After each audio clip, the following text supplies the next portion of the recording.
On this episode of Come to Work With Me, I'm going to look at this one.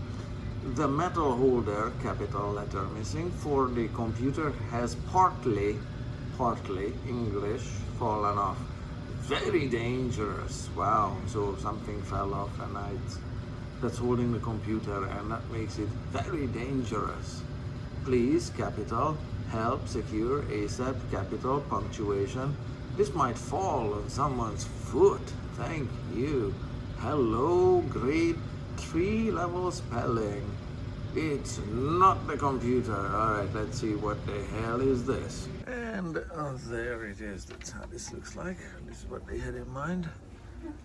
And if I get lucky, one of these nuts just need tightening. Oops. Maybe not.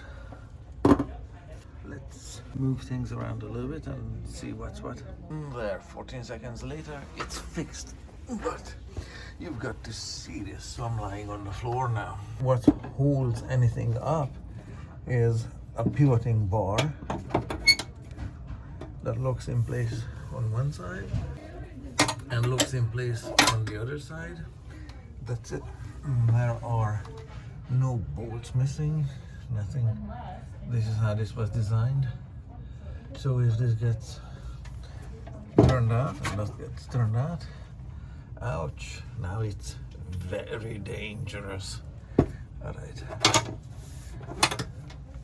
fixed. Apparently this contraption has a manufacturer. Brilliant.